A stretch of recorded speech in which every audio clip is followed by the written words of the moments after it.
నమస్తే తెలుగు ప్రజల గుండె చప్పుడు మన తెలుగు టీవీ స్క్రీన్ న్యూస్ కి స్వాగతం. కర్నూలు జిల్లా సాతనూరు గ్రామంలో బడియుడు పిల్లలు బడిలో ఉండాలి అనే నినాదంతో అంబేద్కర్ యూత్ ఆధ్వర్యంలో ర్యాలీ నిర్వహించారు. ఈ సందర్భంగా వారు మాట్లాడుతూ ప్రతి పిల్లవాడు చదువుతో పాటు ఉన్నత స్థాయికి ఎదగాలని వారు అన్నారు. కొత్త ప్రభుత్వం వచ్చింది కాబట్టి మన రాష్ట్ర ముఖ్యమంత్రి వర్యులు నారా చంద్రబాబు నాయుడు డిఎస్సిపై మొదటి సంతకం చేయడం సంతోషంగా ఉందన్నారు. సాతనూరు గ్రామంలో టీచర్లు కొరత ఉన్న స్కూళ్లలో కొత్త టీచర్లు డిసెంబర్ లోపల వస్తారని ఆశిస్తున్నామని చెప్పారు. ఈ కార్యక్రమంలో పాఠశాల టీచర్లు, గ్రామ పెద్దలు, గ్రామ నాయకులు, యువకులు పెద్ద ఎత్తున పాల్గొని ర్యాలీని జయప్రదం చేశారు. జయశంకర్ భూపాలపల్లి జిల్లా కలెక్టర్ రాహుల్ శర్మ చిట్యాల, మొగుళ్లపల్లి మండలాల్లో సుడిగాలి పర్యటన చేపట్టారు. చిట్యాల మండలంలోని అమ్మ ఆదర్శ పాఠశాల కార్యక్రమంలో చేపట్టిన మరమ్మతుల పనులను సందర్శించారు. ముందుగా జడల్పేటలోని గాంధీనగర్లో గల ఏపీపీఎస్ పాఠశాల, భీష్మనగర్లోని ప్రాథమిక పాఠశాల, రామచంద్రపూర్లో అంగన్వాడీ కేంద్రంలో జరుగుతున్న శిక్షణ తరగతులను, అనంతరం కమ్యూనిటీ హెల్త్ సెంటర్ను సందర్శించి వైద్య సేవలపై రోగులను అడిగి తెలుసుకున్నారు. అనంతరం మొగుళ్లపల్లి మండలంలోని ఆరేపల్లి గ్రామంలో గల ఎంపీపీఎస్ పాఠశాల, ఇస్వీపేటలో జెడ్పీహెచ్ఎస్ పాఠశాలను సందర్శించి అమ్మ ఆదర్శ పాఠశాల కార్యక్రమంలో చేపట్టిన మరమ్మతు పనులను పరిశీలించారు. ఈ కార్యక్రమంలో జిల్లా కలెక్టర్తో పాటు తదితర జిల్లా అధికారులు పాల్గొన్నారు. మెదక్ జిల్లా నర్సాపూర్ రైస్ మిల్ వ్యాపారి నోముల పాండురంగం సివిల్ సప్లై అధికారుల తీరు తప్పు పట్టారు. పంచనామా నిర్వహించకుండా తనపై క్రైమ్ కేసు పెట్టారని, సీజింగ్ ఆర్డర్ ఇవ్వకుండా మిల్లు సీజ్ చేశారంటూ ఆరోపించారు.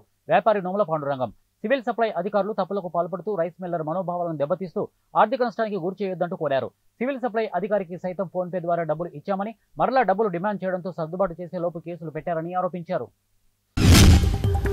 ఆల్వాల్ సర్కిల్ పరిధిలోని ఇందిరాగాంధీ విగ్రహం వద్ద మల్కాజ్గిరి ఎమ్మెల్యే మర్రి రాజశేఖర్ రెడ్డి మౌన దీక్ష చేపట్టారు. ఇందిరాగాంధీ చౌరస్తాలో ప్రమాదాలకు గురవుతున్నారని, ట్రాఫిక్ను నియంత్రించాలని ఎన్నోసార్లు అధికారులకు చెప్పినా పట్టించుకోవడం లేదని మౌన దీక్ష చేస్తున్న మల్కాజ్గిరి ఎమ్మెల్యే మర్రి రాజశేఖర్ రెడ్డి అన్నారు. ఇందిరాగాంధీ చౌరస్తా వద్ద ట్రాఫిక్ను వెంటనే పరిష్కరించాలని విగ్రహం వద్ద బైఠాయించి నినాదాలు చేశారు. విజయవాడలో దారుణం చోటు చేసుకుంది. కన్న కుమార్తె ఎదురుగానే కర్కశంగా హతమార్చాడు. బృందావన్ కాలనీలో గురువారం రాత్రి ఈ ఘటన జరిగింది.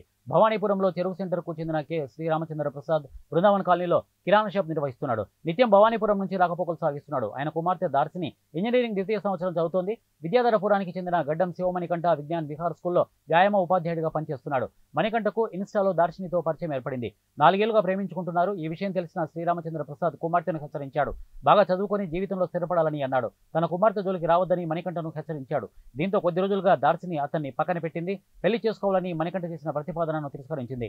దీనిపై శ్రీరామచంద్ర ప్రసాద్ కొంతమందిని తీసుకుని మణికంఠ ఇంట్లో పంచాయతీ పెట్టాడు. ఆ తర్వాత మణికంఠ ఇంట్లో రోజు గొడవలు జరుగుతున్నాయి. ఈ నేపథ్యంలో మణికంఠ తల్లి గురువారం ఇల్లు విడిచి వెళ్లిపోయింది. దీంతో మణికంఠ పగ పెంచుకున్నాడు. గురువారం శ్రీరామచంద్ర ప్రసాద్ కుమార్తెను తీసుకుని బృందావన్ కాలనీలోని కిరాణా షాప్కు వచ్చాడు. రాత్రి 9 గంటల సమయంలో షాప్ మూసేసి ఇద్దరు ఇంటికి బయలుదేరారు. పగతో రగిలిపోతున్న మణికంఠ కత్తి తీసుకుని బృందావన్ కాలనీకి వచ్చాడు. షాప్కు 100 మీటర్ల దూరంలో ఉన్న ఓ చెట్టు కింద నిలబడ్డాడు. తండ్రి కూతుళ్లు స్కూటర్పై వస్తుండగా ఎదురుగా వెళ్లి బైక్తో ఢీకొట్టాడు. కింద పడిపోయిన శ్రీరామచంద్ర ప్రసాద్పై కత్తితో వేటు వేశాడు. రోడ్డుపై పడిన తండ్రిని దార్శిని పక్కకు తీసుకువెళ్లి కూర్చోబెట్టగానే మళ్లీ నరికాడు. దార్శిని ఎంత ఆపినా విచక్షణ లేకుండా నరికాడు. ఆ తర్వాత ఆమెను బెదిరించాడు. తనతో తిరిగిన వీడియోలు సోషల్ మీడియాలో పెడతామని హెచ్చరించాడు. చుట్టుపక్కల వారు రాగానే పరారయ్యాడు. శ్రీరామచంద్ర ప్రసాద్ను వెంటనే ఓ ప్రైవేట్ ఆసుపత్రికి తరలించగా అప్పటికే చనిపోయినట్లు వైద్యులు ధృవీకరించారు. మృతదేహాన్ని ప్రభుత్వ ఆసుపత్రికి మార్చిరికి తరలించారు. కేసును కృష్ణలంక ఇన్స్పెక్టర్ ఆకుల మురళీకృష్ణ దర్యాప్తు చేస్తున్నారు. నంద్యాల సిరివెల్ల మండలం పచ్చర్ల చెక్పోస్టు దగ్గర బోన్లో చిరుత చిక్కింది. చిరుతను తిరుపతి జూకు తరలించే ఏర్పాట్లు ఫారెస్ట్ అధికారులు చేస్తున్నారు. నెల రోజులుగా పచ్చర్ల పరిసరాల్లో మనుషులపై చిరుత దాడి చేస్తోంది. చిరుతను బంధించడానికి అధికారులు అహర్నిశలు కృషి చేశారు. మేకను ఎరగా వేసి చిరుతను అధికారులు బోన్లో బంధించారు. చిరుత పట్టుబడ్డంతో గ్రామస్తులు, అధికారులు ఊపిరి పీల్చుకున్నారు. చిరుత వయస్సు 5 నుండి 6 సంవత్సరాలు ఉన్నట్లు అధికారులు గుర్తించారు. ప్రస్తుతం చిరుత ఆరోగ్యంగా ఉన్నట్లు అధికారులు నిర్ధారించారు. కర్నూలు కలెక్టర్ కార్యాలయంలో నూతన కలెక్టర్గా శుక్రవారం రంజిత్ బాషా బాధ్యతలు చేపట్టారు. కర్నూలు ఉమ్మడి జిల్లా అయిన కర్నూలుకు రావడం సంతోషంగా ఉందని అన్నారు. నూతనంగా ఏర్పడ్డ ప్రభుత్వాన్ని అత్యంత ప్రతిష్టాత్మకంగా ముందుకు తీసుకెళ్తామని చెప్పారు. ఏలూరు జిల్లా జిలుగుమిల్లి పీహెచ్సీను ఆకస్మిక తనిఖీ చేసిన ఎమ్మెల్యే చిర్రి బాలరాజు. ఎమ్మెల్యే మాట్లాడుతూ రాబోయే వర్షకాలంలో డయేరియా, మలేరియా, డెంగ్యూ విపరీతంగా వ్యాపిస్తున్నాయి. ఇన్ పేషెంట్ రోగుల వివరాలు, డ్యూటీలో ఉన్న వైద్యుల వివరాలు అడిగి తెలుసుకున్నారు. వర్షాలు కురుస్తున్న నేపథ్యంలో విష జ్వరాలు ప్రబలే అవకాశం ఉన్నందున వైద్యులు అందుబాటులో ఉండాలని సూచనలు చేశారు. కర్నూలు జిల్లా ఎమ్మిగనూరు పట్టణంలోని తహసీల్దార్ కార్యాలయంలో తహసీల్దార్కు వినతి పత్రం అందించారు. ఈ సందర్భంగా అఖిల భారత రైతు కూలీ సంఘం జిల్లా ప్రధాన కార్యదర్శి ఎం సత్యన్న మాట్లాడుతూ 2019 సంవత్సరంలో కర్నూలు జిల్లాలోని 42 మండలాలలో కేంద్ర స్థాయి కరువు బృందం పరిశీలించడం జరిగిందని అన్నారు. అనంతరం పరిశీలించిన తర్వాత 42 మండలాల కరువు మండలాలుగా ప్రకటించిందన్నారు. అప్పటి చంద్రబాబు నాయుడు ప్రభుత్వం పంట నష్టపరిహారం కింద 550 కోట్ల 46 లక్షల రూపాయలు విడుదల చేయడం జరిగిందని తెలిపారు. ఆ సమయంలో సార్వత్రిక ఎన్నికలు రావడం వలన నష్టపరిహారం నిధులు నిలిపివేయడం జరిగిందని తెలియజేశారు. ఎన్టీఆర్ జిల్లా తిరువూరు నియోజకవర్గం ఎమ్మెల్యే కొలికపూడి శ్రీనివాసరావు ఆధ్వర్యంలో ప్రజా వినతుల పరిష్కారం ధ్యేయంగా నిర్వహించనున్న ప్రజా దర్బార్ అప్పటికప్పుడు సంబంధిత అధికారులతో మాట్లాడి సమస్యలను పరిష్కరిస్తున్న ఎమ్మెల్యే పాలనతో నూతన వరవడితో సమస్యల పరిష్కారం దిశగా అధికారులను పరుగులు పెట్టిస్తున్న ఎమ్మెల్యే కొలికపూడి శ్రీనివాసరావు ఒక బాధ్యతగా భావించి దిగువ మధ్యతరగతి ప్రజల ఆకాంక్ష మేరకు నియోజకవర్గ ప్రజల దగ్గరగా ఉంటున్న ఎమ్మెల్యే నియోజకవర్గ అభివృద్ధి లక్ష్యంగా సమస్యలను వెంటనే పరిష్కరిస్తున్నారు. నిర్మల్ జిల్లా బాసరా త్రిబుల్ ఐటీ కార్మికులకు జీవో నెంబర్ 60 ప్రకారం హౌస్ కీపింగ్ వర్కర్స్ కు కనీస వేతనాలు చెల్లించాలని సమస్యలు పరిష్కరించాలని కోరుతూ డైరెక్టర్కు విన్నపం. కాంట్రాక్టర్లు కార్మికులకు ప్రభుత్వం విడుదల చేసిన జీవో 60 ప్రకారం జీతాలు చెల్లించకుండా మోసం చేస్తున్నారు. జీవో 60 ప్రకారం 16,600 వేతనం ఇవ్వాల్సి ఉండగా తక్కువ వేతనాలు ఇచ్చి మోసం చేస్తున్నారు. జీవో నెంబర్ 71 ప్రకారం వేతనాలు చెల్లిస్తున్నామని చెబుతున్నటువంటి కాంట్రాక్టర్ 2 సంవత్సరాలుగా పెరిగినటువంటి వీడీఏను డబ్బులు అమలు చేయడం లేదు.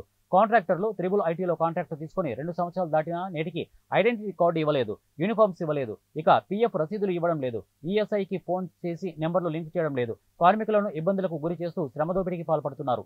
దీనిపై బాసరా త్రిబుల్ ఐటీ డైరెక్టర్ను కలవడానికి సిఐటియు జిల్లా నాయకులు బృందం, కాంట్రాక్టర్లు తక్కువ వేతనాలు చెల్లిస్తుంటే డైరెక్టర్ ప్రేక్షక పాత్ర వహిస్తున్నారు. కాంట్రాక్టర్లపై చర్యలు తీసుకుని ప్రభుత్వ జీవోలను అనుసరించి వేతనం చెల్లించాలని సిఐటియు జిల్లా ప్రధాన కార్యదర్శి బొమ్మెన సురేష్, సిఐటియు మాజీ జిల్లా కార్యదర్శి దుర్గం నూతన కుమార్ డిమాండ్ చేశారు.